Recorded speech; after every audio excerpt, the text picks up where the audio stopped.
Auzubillahi minesh-shaytanir-rajim. Bismillahir-rahmanir-rahim. Dear students, Assalamu alaikum warahmatullahi wabarakatuh. चूँकि हम nomenclature study कर रहे हैं, नॉमेनक्लेचर में जैसे हमने पढ़ा कि IUPAC नेम जो है it is based on 5 parts. तो वो 5 के 5 पार्ट्स जो हैं वो क्या रिप्रेजेंट करते हैं वो हमने स्टडी कर लिया, बता दिया आपको कहाँ पर किस तरह से हम इन 5 पार्ट्स को इस्तेमाल करते हैं या कैसे हम कंपाउंड में नाम देते हैं। तो अब हम आज कुछ मज़ीद एग्ज़ाम्पल्स लेंगे जिससे हमें कुछ और रूल्स भी वाज़ह हो जाएंगे और कंपाउंड्स के नॉमेनक्लेचर के बारे में फर्दर इंफॉर्मेशन हमें मिलेगी। तो इसलिए सबसे पहले मैं यहाँ पर एक कंपाउंड लिखता हूँ CH3 CH2 CH3 single bond CH3। ये कंपाउंड जो है ये ब्रांचेड कंपाउंड है, इसमें एक ही ब्रांच है, आप देख रहे हैं। तो जब ब्रांच होगी ये सबस्टिट्यूएंट ट्रीट किया जाता है। तो इसका नाम प्राइमरी प्रीफिक्स में, सेकेंडरी प्रीफिक्स में लिखा जाता है। तो यहाँ पर जो चेन है, सबसे पहली बात जो जब भी कंपाउंड को हमें नाम देना हो और ख़ासकर जब हमारे पास ब्रांचेड चेन कंपाउंड हो तो वहाँ पर हमें ये देखना है कि सबसे लॉन्गेस्ट कंटिन्यूस चेन कौन सी है। जो लॉन्गेस्ट कंटिन्यूस चेन होती है उसी को एज अ पेरेंट चेन तस्वर किया जाता है, पेरेंट चेन उसी को सिलेक्ट किया जाता है और उस पेरेंट चेन के बाहर जितने भी कार्बन रहते हैं वो सब के सब सबस्टिट्यूएंट्स तस्वर किए जाते हैं। तो इस तरह से जो पहला कंपाउंड है इसमें आप देख लीजिए 4 कार्बन एटम्स की चेन जो है ये सबसे लंबी चेन है। एक और देखिए 1 2 3 और 4, ये भी 4 कार्बन एटम्स की चेन है। एक चेन ये है इसमें 1 2 और 3। तो इसका मतलब हुआ ये जो कंपाउंड है बज़ाहिर तो इसमें लगता है कि इसमें एक चेन लंबी है और एक ब्रांच है। तो हकीकत यह है कि इसमें एक से ज़्यादा चेन्स हैं। जैसे हमने देख लिया, एक चेन ये है 4 कार्बन एटम्स की, दूसरी चेन ये है 4 कार्बन एटम्स की, एक है 3 कार्बन एटम्स की। तो ये जो 3 कार्बन एटम्स वाली चेन है इसको हम एज ए पेरेंट सिलेक्ट नहीं कर सकते हैं, हमें 4 कार्बन एटम्स की चेन को सिलेक्ट करना है। चूँकि 4 कार्बन एटम्स की चेन हमारे पास 2 हैं, इसलिए यहाँ पर हमें चॉइस है, 2 में से हम जिस चेन को सिलेक्ट करेंगे वो सही है। अब बेहतर यह है कि जब 2 चेन एक ही साइज़ की हों तो हम अपनी आसानी के लिए वो चेन सिलेक्ट करते हैं जो हमें स्ट्रेट चेन लगती है अगर ये लंबी चेन हो तो चूँकि ये 4 कार्बन एटम्स की चेन लंबी चेन है, 4 के लिए हम वर्ड इस्तेमाल करते हैं ब्यूट, और फिर इसके दरमियान सिर्फ सिंगल बॉन्ड्स हैं तो एन आएगा। ब्यूटेन है, ब्यूटेन में कार्बन नंबर 2 पे आप देख लीजिए, और यहाँ से हम नंबरिंग करेंगे तो कार्बन नंबर 3 पे मिथाइल ग्रुप आता है, अगर यहाँ से करेंगे तो कार्बन नंबर 2 पे आता है। तो इसलिए इस कंपाउंड का नाम 2 मिथाइल ब्यूटेन है। तो एक बात यह है कि आपको ख्याल रखना है कि जो चेन आप सिलेक्ट करेंगे वो लॉन्गेस्ट चेन होनी चाहिए। इस सिलसिले में मैं एक और एग्जांपल देता हूँ, CH3 CH2 CH3। थोड़ा गौर से देखिए, single bond CH2 single bond CH2 single bond CH3 single bond CH3। Suppose ये एक और कंपाउंड है, इस कंपाउंड में आप देख लीजिए, अगर आप ऐसे स्ट्रेट चेन पर नज़र दौड़ाएंगे तो आपको लगेगा कि इसमें 2 ब्रांचेस हैं, एक ब्रांच यहाँ पर, एक ब्रांच यहाँ पर। मगर पहले हमें देखना है कि जो स्ट्रेट चेन जो है या जो चेन है यहाँ पर मुख्तलिफ चेन हैं। आप देख लीजिए, एक चेन ये है जो स्ट्रेट चेन है, एक चेन ये है यहाँ से, ये भी एक चेन कार्बन एटम्स की है। इसी तरह से ये चेन भी कार्बन एटम्स की चेन है, इसी तरह से ये चेन भी कार्बन एटम्स की चेन है। इसी तरह से आप ये चेन देख लीजिए, ये वाली, ये भी कार्बन एटम्स की कंटिन्यूस चेन है। इसका मतलब ये हुआ इस कंपाउंड में एक से ज़्यादा चेन्स हैं। ये हर जगह हो, जहाँ पर भी ब्रांचेड कंपाउंड होगा, ब्रांचेड कंपाउंड में हर जगह एक से ज़्यादा चेन्स हैं। फिर आप देख लीजिए किस चेन में कितनी कार्बन एटम्स हैं, आपको ये देखना है। पहले आप को हर एक चेन में number of carbon atoms count करना पड़ेगा। फिर जब आदत पड़ जाएगी फिर आप नज़र से देख पाएंगे कि कौन सी चेन सबसे लंबी चेन है। अब यहाँ देख लीजिए, ये चेन 4 कार्बन एटम्स की है। ये चेन देख लीजिए 1 2 3 4 5 6 कार्बन एटम्स की चेन है। 1 2 3 4 5 और 6 की ये भी है। ये 1 2 और 3 की है। एक और देख लीजिए 1 2 3 4 5 6 और 7। ये 7 कार्बन, अगर हम इस चेन सेलेक्ट करेंगे तो आप देख लीजिए, जब हम इस चेन पर नज़र दौड़ाते हैं तो ये चेन, इसमें 7 कार्बन एटम्स हैं, इसमें 6 ही हैं। इसका मतलब हुआ सबसे लंबी चेन जो है ये 7 कार्बन एटम्स की चेन है। इसलिए इसी चेन को सिलेक्ट किया जाएगा एज ए पेरेंट कंपाउंड। तो हमारे पास इस वक्त पेरेंट कंपाउंड स्ट्रेट चेन नहीं है, बल्कि ये चेन है, ये continuous chain of carbon atoms है। यही चेन हमारे लिए पेरेंट चेन है। अब देख लीजिए, जब हम ये चेन सेलेक्ट करेंगे एज ए पेरेंट तो इसमें भी 2 साइड चेन्स रहती हैं, 2 ब्रांचेस हैं। एक ब्रांच ये है, एक ये है। हमारे दोनों जो हैं, ये भी CH3 है, ये भी CH3 है। इसका मतलब है मीथाइल सबस्टिट्यूएंट है। यहाँ पर 2 मीथाइल हैं। तो इसलिए जो मीथाइल हैं ये हमारे प्राइमरी प्रीफिक्स है। वर्ड रूट जो है इसमें 7 कार्बन है, तो वर्ड रूट के लिए हमें आएगा वर्ड हेप्ट। और फिर सिंगल बॉन्ड है इस चेन में, तो इसके लिए आएगा एन, तो ये बनेगा हेप्टेन। तो अब इसमें क्या है, इसमें 2 मीथाइल ग्रुप हैं एज सबस्टिट्यूएंट्स, इसलिए प्रीफिक्स पे लिखा जाएगा dimethyl. Dimethyl means 2 substituent, 2 methyl group हैं। अब हमें ये देखना है, बताना है कि ये 2 मीथाइल ग्रुप किस किस कार्बन पे हैं। आप देख लीजिए, अगर आप यहाँ से नंबरिंग करेंगे 1 2 और 3, इसका मतलब पहला 3 पे आता है, 4 5 और 6, दूसरा 6 पे, 3 और 6, इन 3 पे एक, 6 पे दूसरा, यानी हमें लिखना पड़ेगा 3 6 डाई मीथाइल। मगर जब हम यहाँ से नंबरिंग करेंगे 1 2 3 4 एंड 5, तो एक 2 पे आता है, दूसरा 5 पे आता। अब देख लीजिए, एक 3 और 5, 3 और 6, 2 और 5।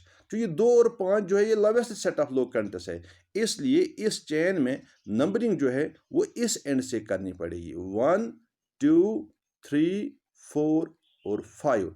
इसका मतलब हुआ एक मिथाइल ग्रुप कार्बन नंबर 2 पे है, दूसरा मिथाइल ग्रुप कार्बन नंबर 5 पे है। इसलिए इस कंपाउंड का नाम बनेगा 2,5 डाईमीथाइल हेप्टेन, 2,5 डाईमीथाइल हेप्टेन। ठीक है ना। तो एक चीज़ आपको क्लियर हुआ कि जब आपको चेन सिलेक्ट करनी होगी, चेन सेलेक्ट करने के लिए ज़रूरी नहीं है कि हम सिर्फ स्ट्रेट चेन ही सिलेक्ट कर लें, हमें लॉन्गेस्ट चेन सिलेक्ट करनी पड़ेगी। और उसके लिए हमें देखना पड़ेगा कि कंपाउंड में जो 100 से ज़्यादा चेन्स हैं, उन चेन्स में सबसे लंबी चेन कौन सी है, उसी चेन को सिलेक्ट करना पड़ेगा। एक और कंपाउंड आप देख लीजिए, CH3 CH3 CH2H5 single bond CH2 single bond CH3। ये कंपाउंड देख लीजिए, इस कंपाउंड में भी बहुत सारी चेन्स हैं। एक बार फिर प्रैक्टिस के लिए देख लीजिए, एक चेन ये है जो स्ट्रेट चेन हमें दिखाई देती है, 1 2 3 4 और 5 कार्बन एटम इसमें है। एक और देख लीजिए, 1 2 और 3 कार्बन एटम की चेन है। एक ये है 1 2 3 और ये 2 यहाँ पर हैं, तो इसका मतलब 3 4 और 5, ये 2 हैं, 5 हैं। ये 1 2 3 4 और 5, इसका मतलब बहुत सारी चेन्स वो हैं जिनमें 5 कार्बन एटम हैं। ये चेन भी 5 कार्बन एटम्स की है, ये चेन भी 5 कार्बन एटम्स की है, ये चेन भी 5 कार्बन एटम्स की है, और ये चेन भी 5 कार्बन एटम्स की है। इसका मतलब है 5 से ज़्यादा कोई लंबी चेन नहीं है। इसलिए बेहतर ये है कि ये जो स्ट्रेट चेन है, चूंकि ये भी 5 कार्बन एटम्स की है, इसलिए हम इसी चेन को सिलेक्ट करेंगे as a parent chain. Number 1। Number 2, अब हमें देखना है जो इससे बाहर, पेरेंट चेन से बाहर जो कार्बन रहते हैं वो सबस्टिट्यूएंट हो गए। अब यहाँ पर 2 डिफरेंट सबस्टिट्यूएंट हैं, एक CH3 है, एक C2H5 है। हमने आपको पिछली बार दिखा दिया कि जो सबस्टिट्यूएंट्स हैं इनके क्या नाम है। CH3 है तो ये मीथाइल है, C2H5 जो है ये इथाइल है। तो एक मीथाइल है, एक इथाइल है।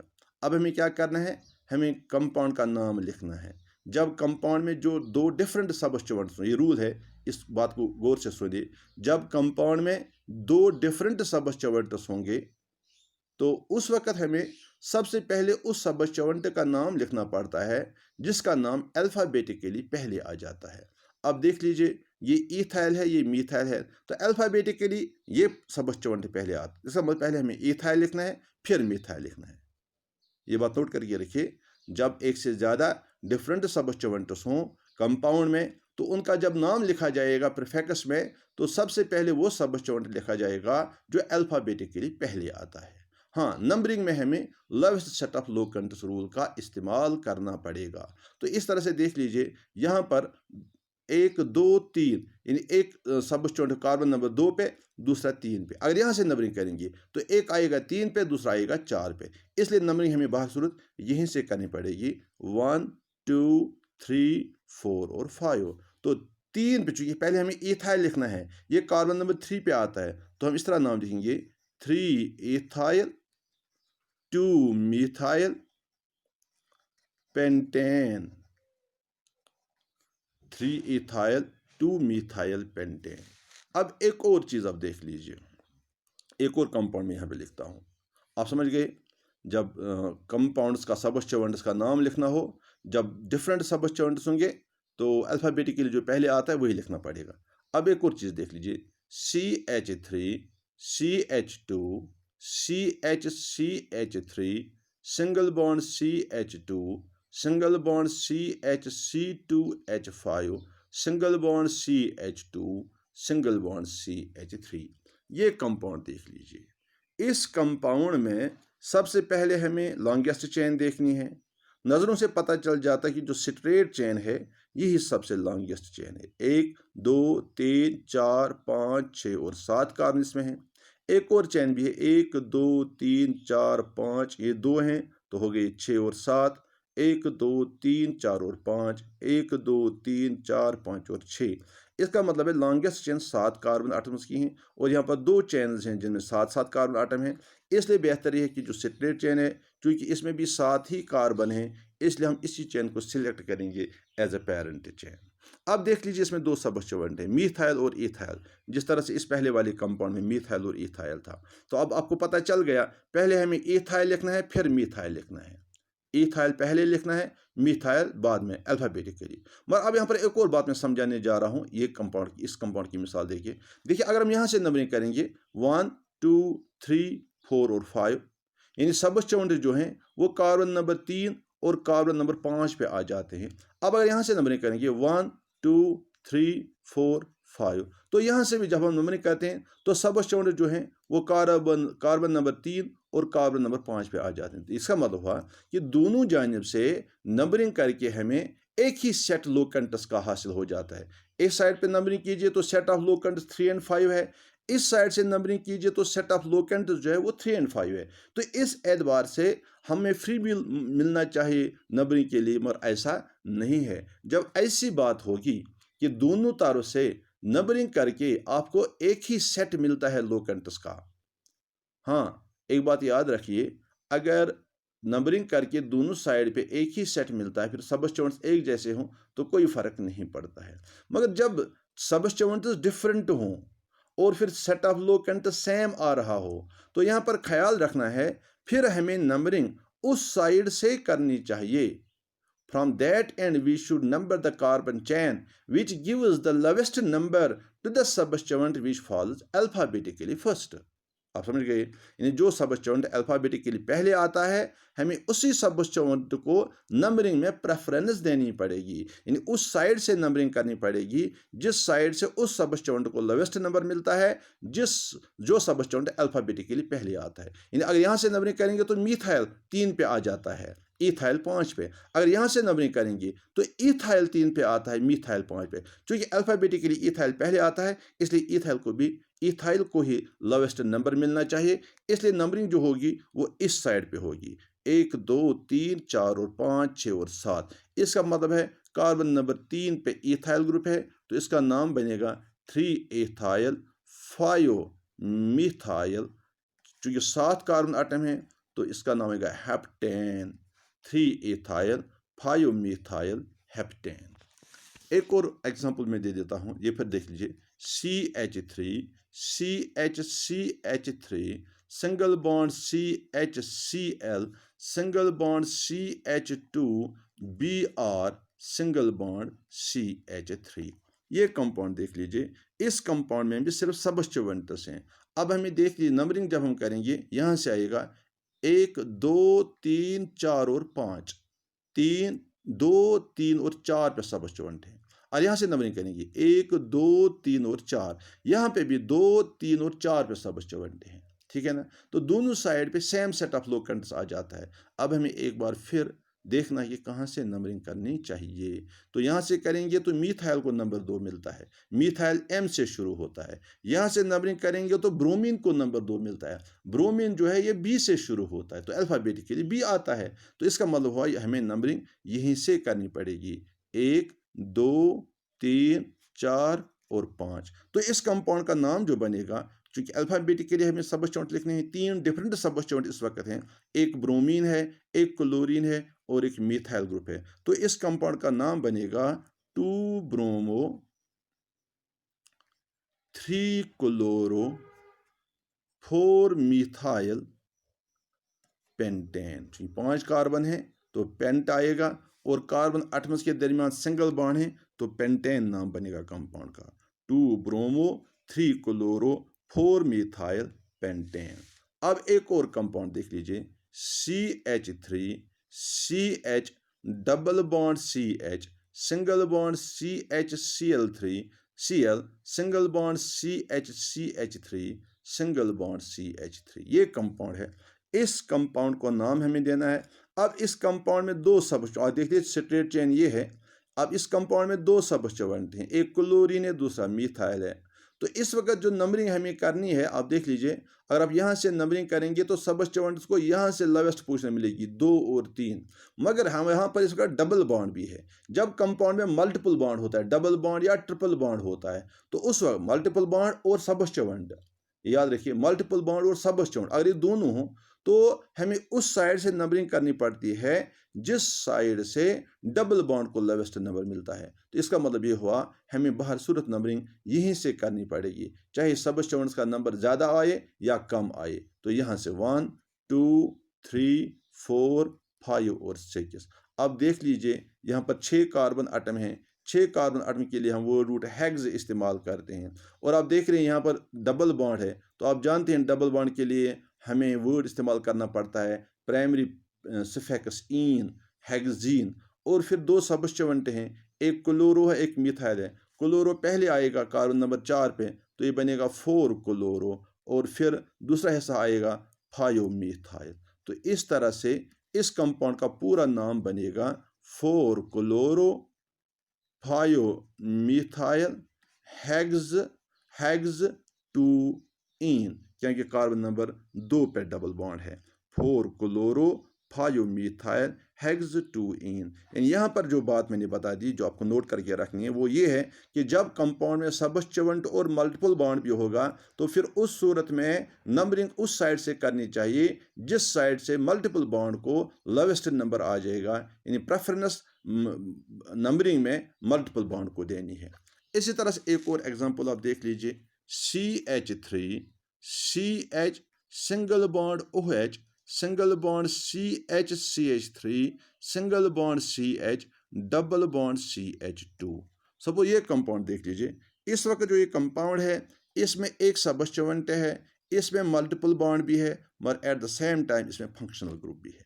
जब ऐसी सिचुएशन होगी कि सबस्टिट्यूएंट भी होगा, मल्टीपल बॉन्ड भी होगा, फंक्शनल ग्रुप भी होगा, तो उस वक्त क्या करना है, हमें फंक्शनल ग्रुप को प्रेफरेंस देनी है नंबरिंग में। उस वक्त मल्टीपल बॉन्ड को भी प्रेफरेंस नहीं मिलेगी, प्रेफरेंस मिलेगी फंक्शनल ग्रुप को, यानी हमें उस साइड से नंबरिंग करनी है जिस साइड से उस कार्बन को लोवेस्ट नंबर मिलेगा जिस कार्बन पे फंक्शनल ग्रुप है। तो अब यहाँ पर देख लीजिए इस कार्बन पे फंक्शनल ग्रुप है, इसलिए नंबरिंग यहाँ से हो जाएगी 1 2 3 4 और 5। तो इस तरह से कार्बन नंबर 3 पे सबस्टिट्यूएंट आता है मिथाइल ग्रुप, 4 पे डबल बॉन्ड आता है, 2 पे फंक्शनल ग्रुप आता है। अब 5 कार्बन है, इस तरह से मैं बता दूं वर्ड रूट पहले ढूंढिए इसके लिए, वो पेंट है। फिर देख लीजिए इसमें मल्टीपल बॉन्ड है कार्बन नंबर 4 पे, तो ये बनेगा 4 इन, और फिर 2 पे फंक्शनल ग्रुप है OH, तो ये बनेगा 2 ऑल। फिर इसमें सबस्टिट्यूएंट है मिथाइल ग्रुप कार्बन नंबर 3 पे, तो ये बनेगा 3 मिथाइल। 3 मिथाइल। तो इस तरह से इस कंपाउंड का पूरा नाम होगा 3 मिथाइल पेंट 4 इन 2 ऑल। आपने देख लिया, यहाँ पर मैंने एक और चेंज की, इस ई को मैंने रिप्लेस किया और इसके बदले ऑल आ गया, इन ऑल। यानी ई रिप्लेस इसलिए हुआ क्योंकि यहाँ पर जो सेकेंडरी सफिक्स है that begins with a vowel letter. एक और चीज़ देख लीजिए जो ज़रूरी बतानी है। सपोज हमारे पास एक कंपाउंड है CH3 CH OH single bond CH Cl single bond CH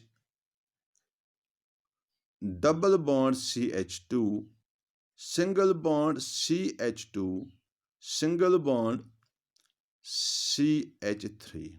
ये देख लीजिए एक और चेन मैंने बनाई है। यहाँ पर मैं एक और रूल क्लियर करना चाहता हूँ। देख लीजिए यहाँ पर अगर आप लॉन्गेस्ट चेन देखेंगे वो ये होगी स्ट्रेट चेन। देखिए इसमें कितने कार्बन है, 1 2 3 4 5 और 6 कार्बन है इसमें। तो यहाँ पर एक और चेन भी है, 1 2 3 4 और 5 कार्बन है। एक और ये है 1 2 3 और 4। देखिए यहाँ पर हमें कुछ बातें मद्देनजर रखनी है इस कंपाउंड में। सबसे पहले ये देखना है कि फंक्शनल ग्रुप जिस कार्बन पे है ये तो जरूरी चेन में आ ही जाएगा। तो यानी 1 2 3 4। अब हमें ऊपर जाना चाहिए चेन सेलेक्ट करने के लिए। यहाँ अगर लॉन्गेस्ट चेन रूल देखेंगे तो इसका मतलब है हमें इन 2 कार्बन को चेन में सेलेक्ट करना चाहिए। मगर इससे क्या होता है, ये कार्बन जिसमें मल्टीपल बॉन्ड है फिर ये कार्बन चेन से बाहर रहता है। तो इसलिए जो पॉइंट आपको यहाँ पर नोट करना है वो ये है कि जब किसी कंपाउंड में फंक्शनल ग्रुप भी होगा मल्टीपल बॉन्ड भी होगा तो हमारी कुछ ये होनी चाहिए कि जिस कार्बन पे फंक्शनल ग्रुप है और जिस पे मल्टीपल बॉन्ड है उसको पेरेंट चेन में सिलेक्ट जरूरी करना है।